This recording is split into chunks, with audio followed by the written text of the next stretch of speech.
যে যার ধর্ম পালন করি। আমরা সুস্থ, সুন্দর, সচ্ছল একটি বাংলাদেশ দেখতে চাই। আমরা আর কোনো ধর্মীয় হানাহানি, ধর্মীয় সংঘাত আমরা এদেশে দেখতে চাই না। আপনারা জানেন যে এই বালার বাজারে অবস্থিত শ্রী রাধাকৃষ্ণ মন্দিরটি 2011 সালে প্রতিষ্ঠিত হয়। এই মন্দিরটি আমাদের বর্তমান মাননীয় এমপি, তখন তিনি এমপি ছিলেন না, 2011 সালে তার ব্যক্তিগত অর্থায়নের মধ্য দিয়ে এই মন্দিরটি প্রতিষ্ঠিত হয়। তারপরে প্রায় 15-15.5 বছর কেটে গেলেও এই মন্দিরে আর কোনো সরকারি উন্নয়নের কোনো ছোঁয়া লাগেনি। দীর্ঘ 15 বছর পরে আমাদের বর্তমান এমপি, মাননীয় সংসদ সদস্য জনাব আলহাজ শফিকুর রহমান কিরণ সাহেব আবার এমপি হয়ে তার প্রতিষ্ঠিত এই মন্দিরে আবার তিনি সরকারের বরাদ্দ পাঠিয়েছেন। আমাদের উপজেলা ইঞ্জিনিয়ার সাহেবরা আছেন এবং মন্দিরের যারা কর্মকর্তা আছেন তারা আছেন। দেখেন, বিগত 15 বছরে এই মন্দিরটিতে কোনো প্রকার উন্নয়নের ছোঁয়া লাগেনি। এটা আপনারা স্থানীয় লোকজন এবং মন্দির কর্তৃপক্ষ যারা আছে তাদের সাথে আপনি কথা বলে বুঝতে পারবেন। আসলে প্রতিষ্ঠা যিনি করেন তারই দরদ থাকে, তারই মায়া থাকে, তারই ধারাবাহিকতা আমরা দেখতে পেলাম। আমরা কিন্তু সেইভাবে এই মন্দিরের ব্যাপারে তার কাছে কে কতটুকু অবগত করেছে আমি জানি না। তার ব্যক্তিগত উদ্যোগেই তিনি আবার সরকারি বরাদ্দ পাঠিয়েছেন। আমি বিশ্বাস করি খুব দ্রুত গতিতেই এই বরাদ্দের কাজগুলি সম্পন্ন হবে এবং এই মন্দিরটি সুশৃঙ্খল এবং গুছানো একটা মন্দির হিসাবে প্রতিষ্ঠিত হবে, এটা আমাদের প্রত্যাশা। আর দেখেন, ধর্মীয় চর্চার যে জায়গাগুলি আমরা এগুলিকে যেন একটু সুন্দর করে রাখি, যে যার ধর্ম পালন করি।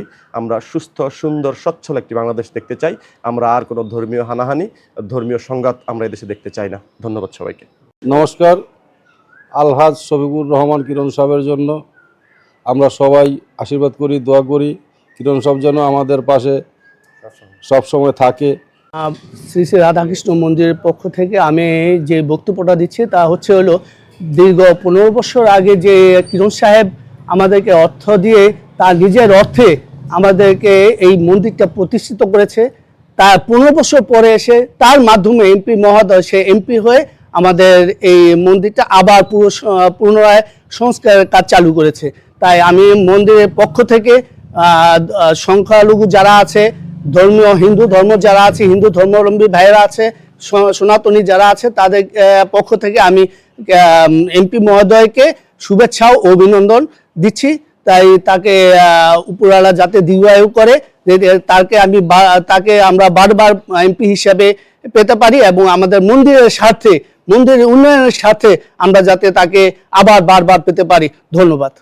হ্যাঁ, আমরা ইয়া করছে, প্রতিষ্ঠান করছে ও আমরা হ্যাঁ চাই আমরা মন্দির উন্নয়নকরণের লিগে আমরা তারে ধন্যবাদ জানাই। সাহেব এমপি হয়েছে, তারা আমরা ধন্যবাদ জানাই। আমাদের লিগে অনেক কিছু করছে, আমরা মন্দিরে আমাকে সুযোগ সুবিধা অনেক দিয়েছে, তাকে আমরা সামনে আরো দিব। এখন আবার নতুন করে অনুদান দেওয়ার জন্য